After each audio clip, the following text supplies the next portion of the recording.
work in a bilingual office in France, and most days I don't speak French every single day, all day. And recently I've realized that I've started losing my French.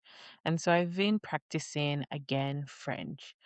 And if you're somebody who's been struggling with French or you're like trying to figure out, how do I practice the vocab? How do I actually like become fluent in French? I just started looking and thinking back about how how did I actually learn French and become fluent? And I started thinking about some of the methods that I used. And what popped up were some of like the most unhinged ways I learned French. I want to share them with you because they actually helped a lot.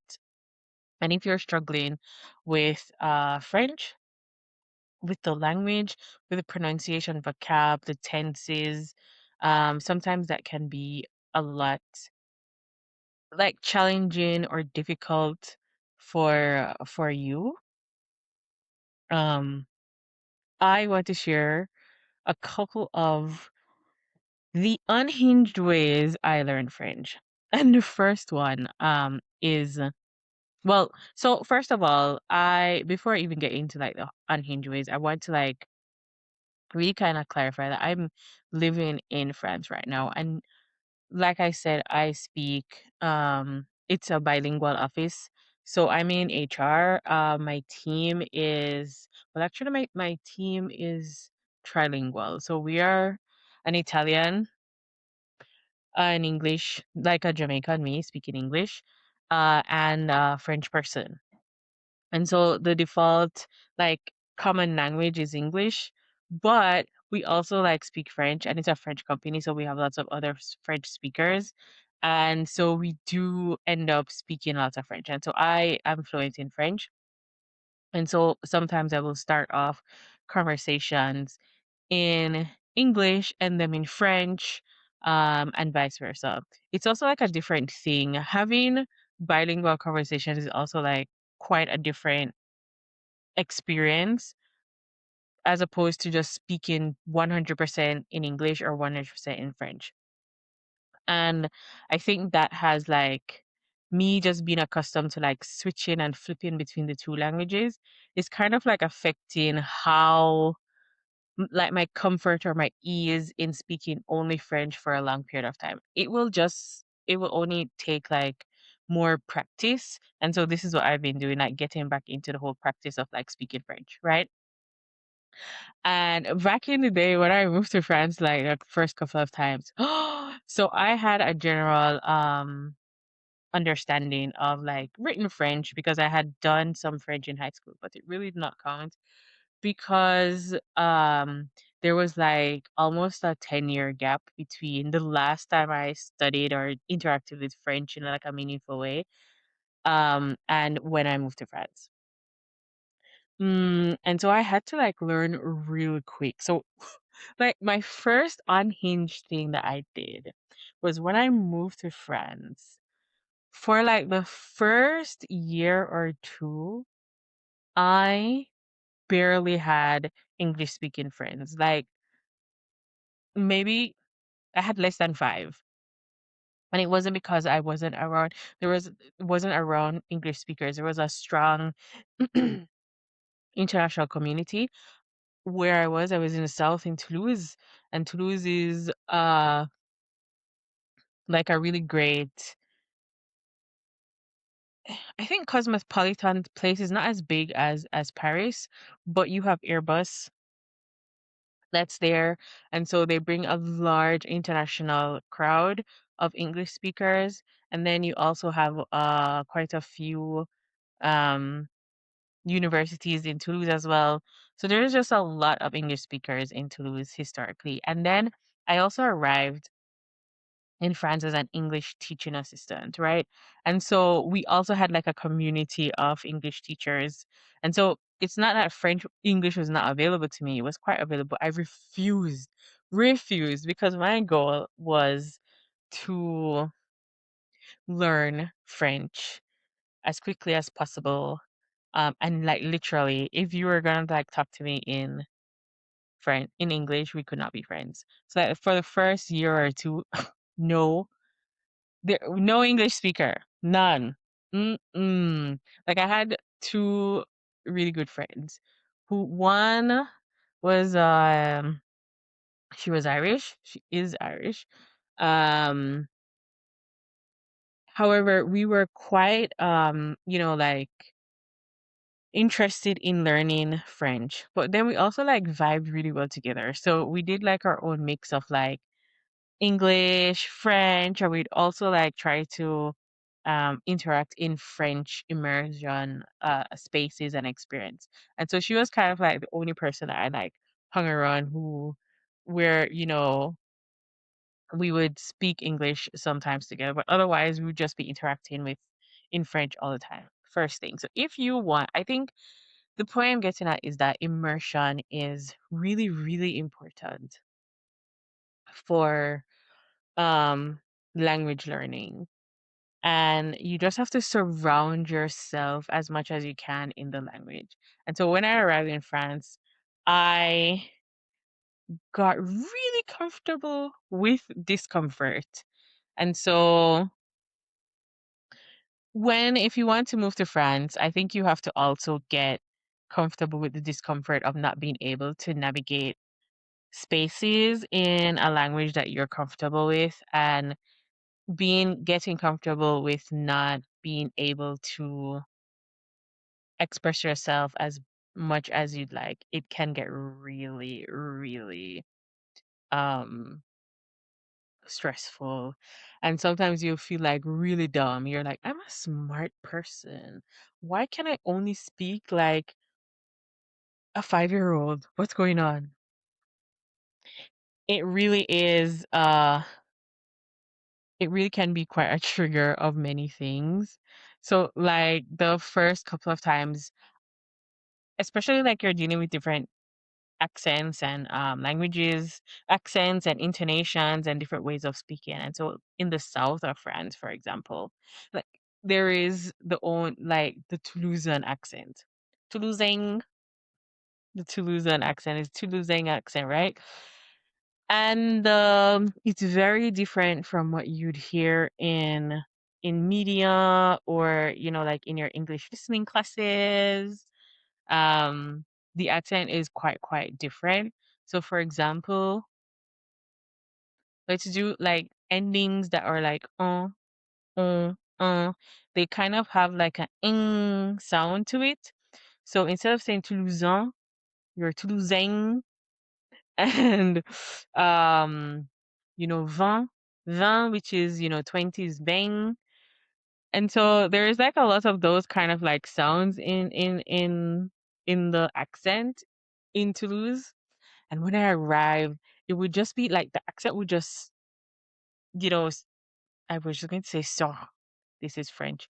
The accent would just, pop up in the middle of a sentence, and you're like, yeah, I'm really like understanding everything quite quickly. I'm going well, yeah. And then they would just say "veng," and you're like, what?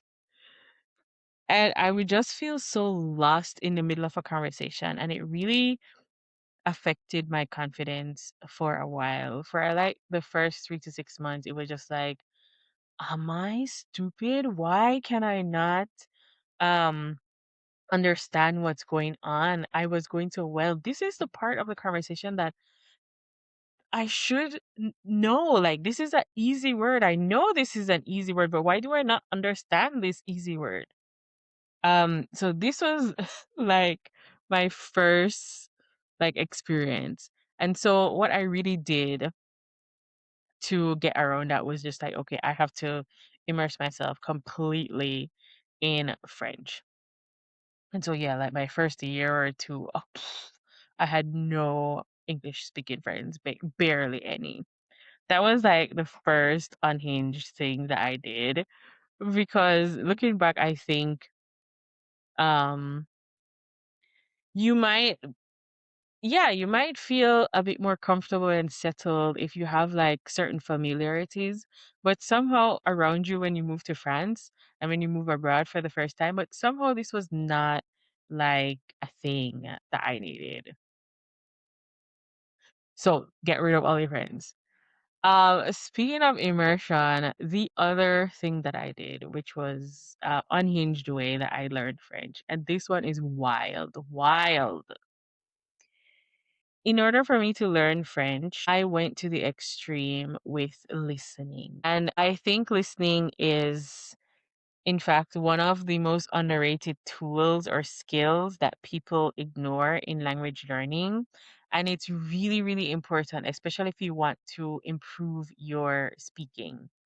Like, if you, yeah, if you want to improve your speaking and get more comfortable with speaking, improve your listening skills, improve your listening in the language. And so, what I did, my unhinged way of learning French, is I listened to French constantly. And when I mean constantly, to the extreme, meaning I went to bed with ear plugs and earphones with French playing the entire night. And what this does, like, okay, I was young and had a lot of time, and I could afford a little bit more than now to lose a bit of sleep. Even though I don't have memories of having like bad sleep doing this, but I really went to bed listening to French for about 3 months straight, every single night. So there would just be hours of French playing. And like I said, the aim is immersion. And it was the role was not to ensure that I understood what was going on. And so this is a mistake that lots of people make, or not a mistake, but I think this is something that people focus on a lot, and is that when they're listening to the foreign language, they're really trying to understand. And that is an important exercise, an important activity, and an important part of um, learning French, that you do want to listen to understand. But an underrated part that I think people underestimate is how much you learn subconsciously through, like, I don't know, through osmosis. Like, just getting the sounds, just let it soak into you and just absorbing it for what it is. And me listening to French every night, going to bed every night with French stuck in my ears for hours, and I would really make sure that the headphones stay on. I also don't move a lot too much in my sleep. So it was relatively easy as well, but I really also like made sure it was like pinned, fastened on my head. But listening to French every night, going to bed to French every night, with that just like osmosis of listening to French, what that does is it helps you to really get comfortable and really get familiar and understand the tonalities of the language.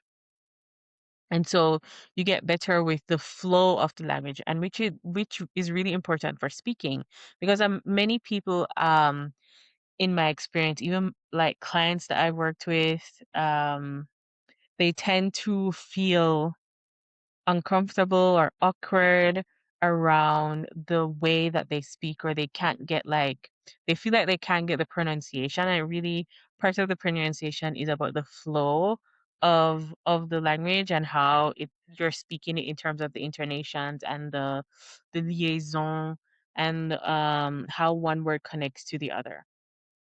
And listening really, really, really helps that.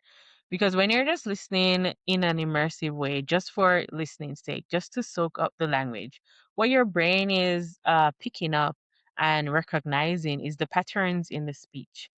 And so they will pick up the patterns for speaking French, which includes like liaison, how one word connects to the other, because in French you do have that, where based on how one word ends, and based on, how the other word starts, usually if the other, well, it doesn't even matter if it ends with a consonant, starts with a vowel, or vice versa. But it's just how the words flow together, and they tend to attach to each other in specific ways. And it's called liaison in French. So Uh, like you can say many years, and many would be plusieurs, so like several, and years would be année, plusieurs années. You just say that. Or 2 years, two is deux, and a year in this sense would be un. But because it has an X at the end, deux, you say 2 ans instead of 2 ans because that is uncomfortable. 2 ans, 2 ans. It's much simpler. So when you're listening and when you immerse yourself and you do a lot of listening, you really, really, really get comfortable with the tonalities of French. You get comfortable with the phonetics. You get really comfortable with pronunciation and how people enunciate, how people connect words together, and how the languages flow. And you also get to understand like how French people create emphasis in their words or in their thoughts and how they express themselves because it's not the same in English. Sometimes the French, I think, tends to create emphasis at the ending of like the phrase, whereas, and so they go in a sing song, da da da kind of way.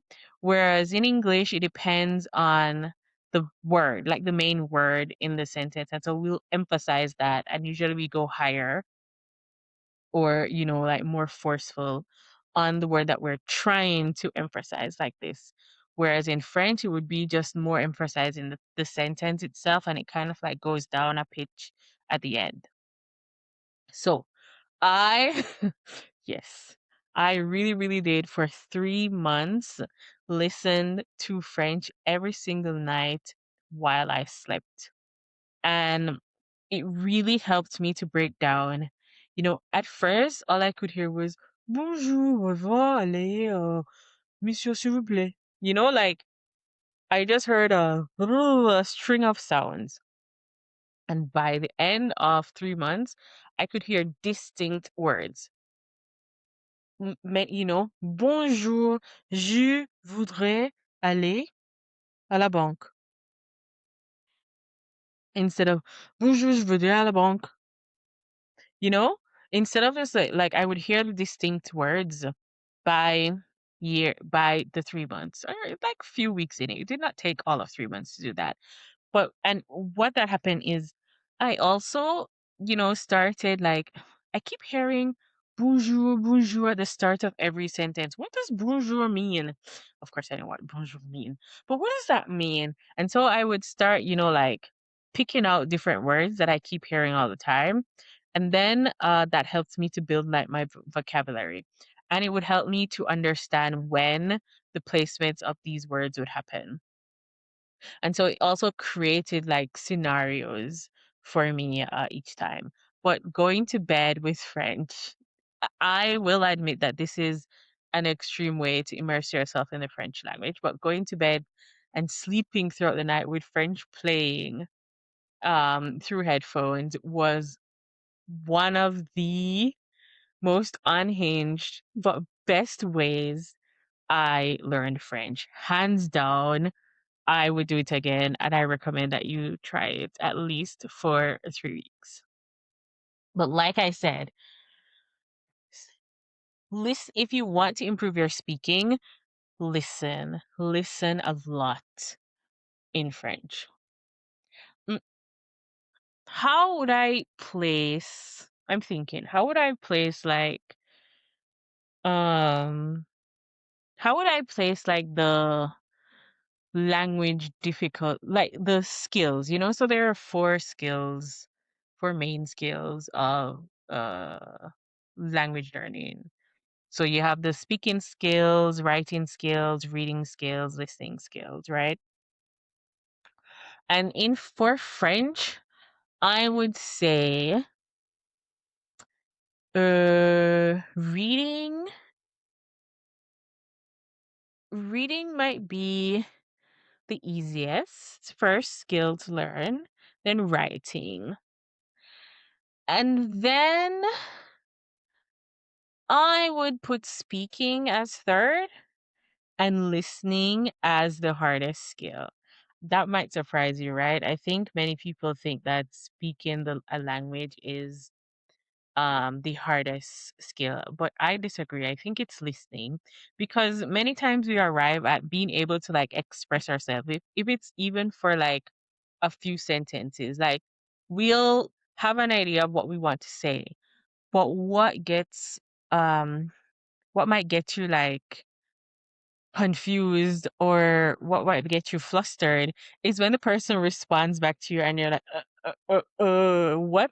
And then you can't, like, your brain freezes up because you didn't understand what was saying. And then that makes you get flustered and you're having a hard time to respond.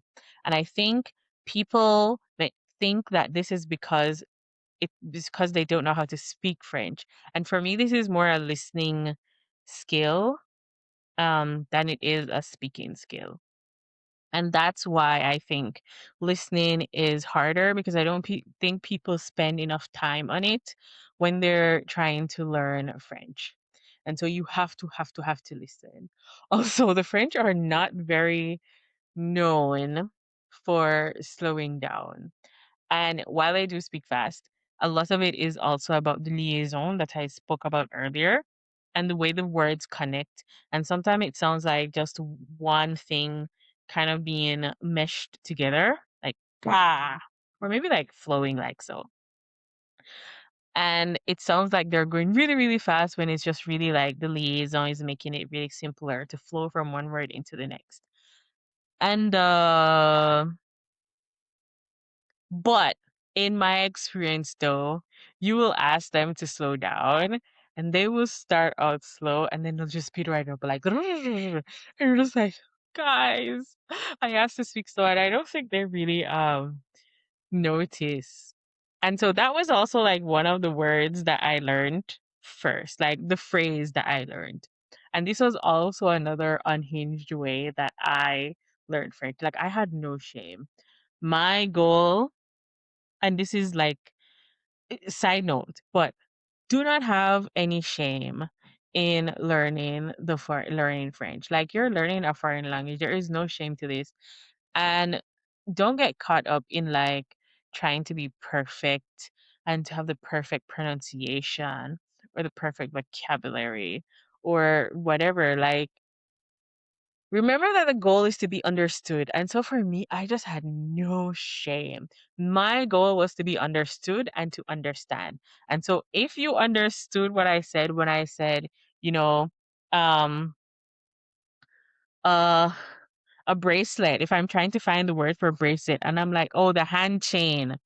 Listen, this for me, perfect, job well done. Did they understand that I meant a bracelet? They understood. Did the hand clock, did they understand that I meant a watch? Yes. If they understood that, then like, Diedre, you were so successful today in speaking your French. I had no shame. And I think you would think that this is like a normal, like a pretty, uh, like a common thing that people might do. And you might think that this is like, oh yeah, like everybody does it. But I think so many people get caught up in the shame of speaking a foreign language that it lets them get stuck. And so I'm saying don't do that. And even with French speakers, like when they're learning English. So one of the stereotypes that French speakers are really bad at English, or collectively, especially in relation to like many other European countries, right? And I think part of that is, this is just my experience having taught in French schools I've taught in, like kindergarten all the way up to high school. And just like, I've visited, of course, I studied university in French. So, I've also visited like university classrooms. But in my experience, one of the reasons that French people, as a generalization, that stereotype comes about is that I'm seeing so many French people get caught up in the perfection of speaking the language. And I think it kind of like boils down to the way French people are educated, like the education culture in France can be a lot about perfection, right? And they get shy about how they speak English and whether or not they're saying the correct thing, exactly the right way that it was supposed to get done. And that makes them get really shy and they feel awkward speaking it and they worry about like their accent or whatever. And I think you, as a language learner as well, you might get caught up in a similar way that I see some French people do. And even just in people like acquaintances that I have, clients that I've worked with, when they're going through French classes and they're like, Diedre, how did, they asked me how I managed to learn French and if I don't feel, bad when I make a mistake. Like I had one um, last year, there was one client that I worked with, and she was really, really good at speaking French, in my opinion. She was, I think, like an A2 going into B1. And so A2, B1, early B1 level is like you're really well comfortable with, introducing yourself, getting around, navigating like small everyday languages, everyday conversation. And B1 is like really starting to really, really get like more independent in the language. And she was like at this stage, but she would just get really, really caught up in vocabulary or making sure that she's saying using the perfect tense and the perfect grammar. And I was just like, why are you getting caught up like this? Just they will understand what you mean. Like, and they might all if you ask for a correction, they will sometimes help you and they will guide you along in terms of like what's the better way to say it and stuff like this. Like, but you would get so caught up in this part. And so I had to teach her my next unhinged way of learning French. And so I gave her this trick and after that she felt a lot more comfortable and her French really, really improved a lot when she moved to France. And so in addition of just helping her to move to France, I was able to like unlock that part for her. And this is the what I did. So my unhinged way of learning French is this, and it relates to grammar and vocabulary. And it is that I only learned like I really focused on learning like the five most popular verbs in French. And they happen to all be irregular, but it's verbs that we use every day, even in English. And it's être, avoir, vouloir, pouvoir, faire. Those five, être is to be. So like you're saying, I am, je suis, elle est, il est. And then avoir is to have. And so j'ai, il a, nous avons, on a, I have, you have, they have, whatever. Vouloir is, to want. And in fact, I didn't even learn vouloir. I learned je voudrais, like, which is the polite form of saying, you want something. I would like. Listen, that is all I said for like 2 years. Je voudrais, blah, blah, blah. I would like whatever the thing is. I would like to do whatever the thing is. Because when you have je voudrais, you just attach the infinitive of the verb, so the unconjugated verb, and you don't need to do anything. You don't need to learn any tense. You don't need to do anything. And so I would like to eat. Je voudrais manger. Like you don't need, you just like, I would like to eat. You don't need to learn what verb conjugation should I attach to I, what verb conjugation should I attach to he, you know? So I just knew I would like, or he would like, or they would like, or she would like. That's it. Il voudrait, tu voudras. Voila. Very simple. Yeah. So I just learned those five things. So être, to be, avoir, to have, vouloir, to want, and rather I just voudrais, uh, to, I would like, pouvoir is to can or to be able to. So I can, je peux, or he can, or they can. Um, ils peuvent, whatever. I just learned that, right? And then faire, which is to make or to do. And faire is like top tier verb in French. It's like one of my favorites because you can do so many, it's so versatile. You can do so many things with faire. And so I just learned faire. Yeah, those five things. If you focus on perfecting those five verbs, your ability to navigate the French language has just escalated. It shoots up, just shoots to the roof. Like it's so much more easier to be able to express yourself. This is for speaking. Again, listening. Of course, you're able to like figure out what people are saying, and pe- French people will use these five verbs for so many things. But again, you need to practice your listening. So you need to go back and sleep with French every night to improve your listening. But for speaking purposes, those five verbs, 50% of French language is done. Of course, you need other vocabulary and stuff like this. And so I would just perfect those five words. And in fact, I only perfected those five verbs in the present tense and in the past tense. That's it. I did not learn the future tense. I did not learn the subjunctive. I did not learn uh whatever else is there. I forget all the tenses right now, but present tense, past tense. And in fact, I also didn't even focus on the passé composé, which is the most common past tense phrase that people type that people use when they're speaking French. In fact, I learned the imperfect, imperfect in past tense. An imperfect past tense is about like you're saying was doing something. So was eating, or it also means used to. So used to eat or was eating, it's the same tense.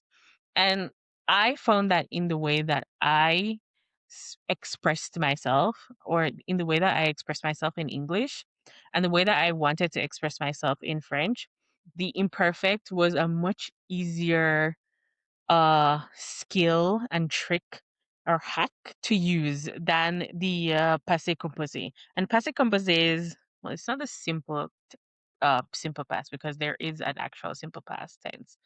People don't use that really to speak. It's more for literary, for writing, but it's the simplest speaking tense. But it's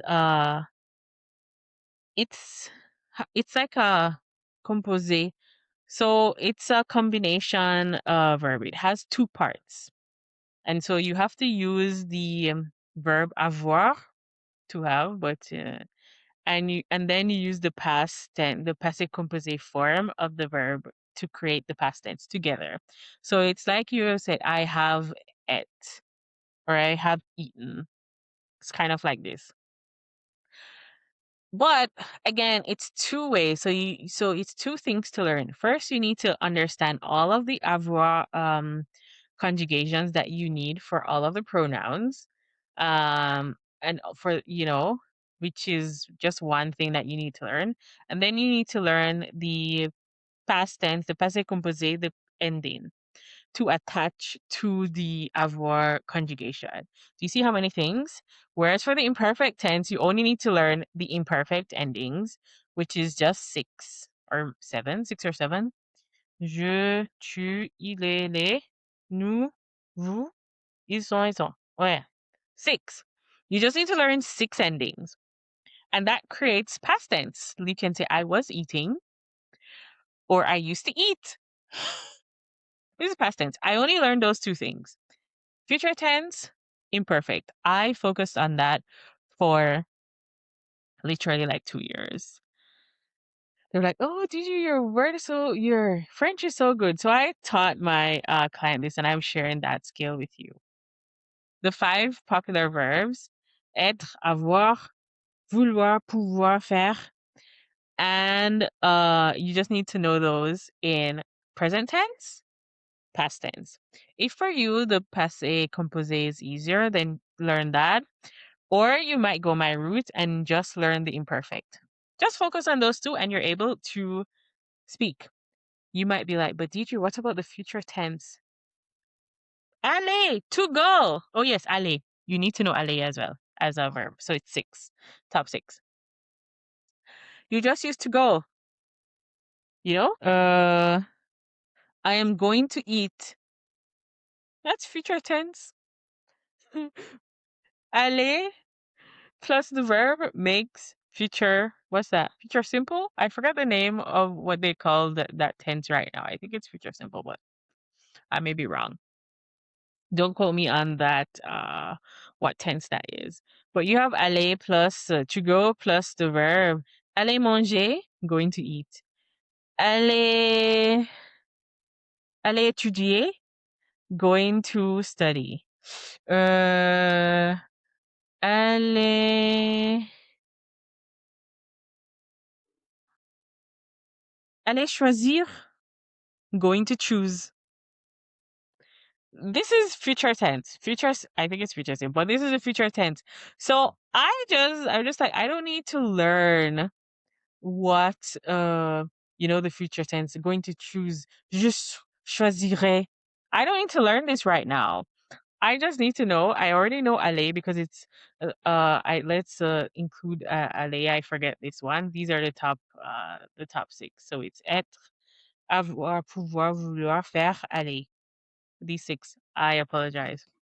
You just need to learn those, right? And that's the future tense. Literally for like 2 or 3 years, that's all I did.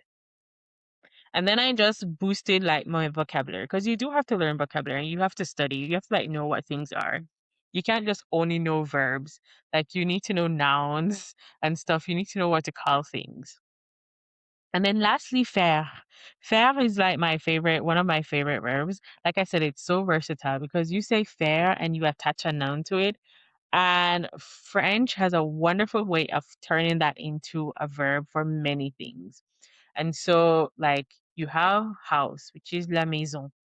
You just say faire la maison, and that means you're cleaning. Faire la maison, you're cleaning the house. Kitchen, la cuisine. Faire la cuisine, oh my God, you're cooking.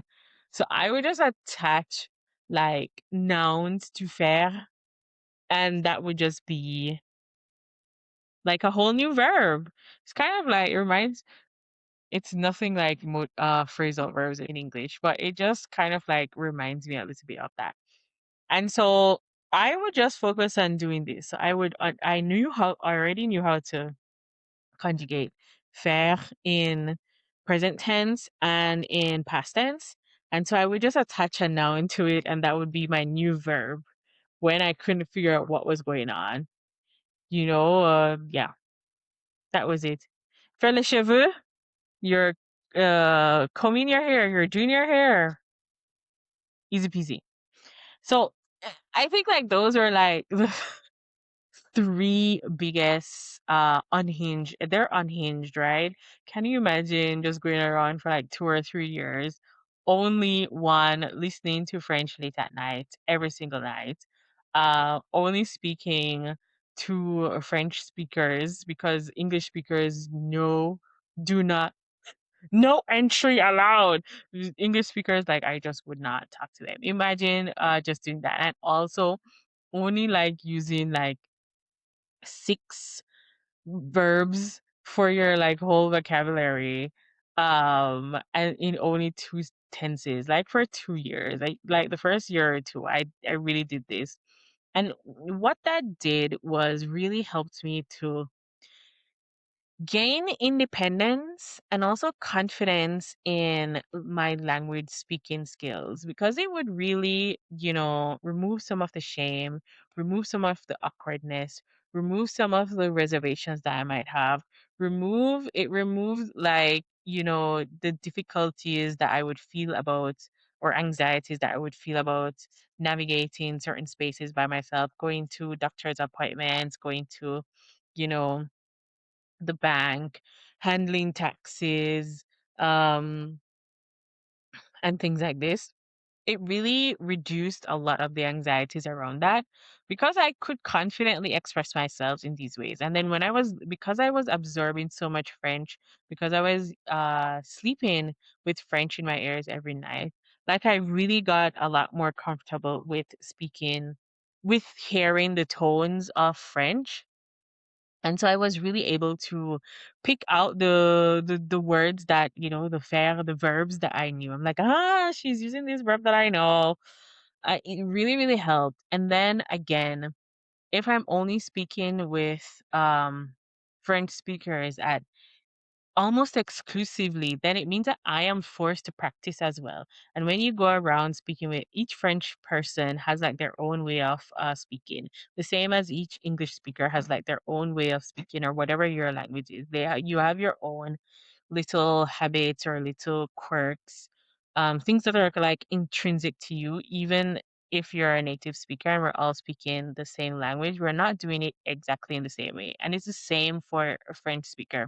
And so being surrounded almost exclusively with French speakers really helped me to like figure out different ways that people speak from different regions, of different parts of France, etc. Like tap into these ways.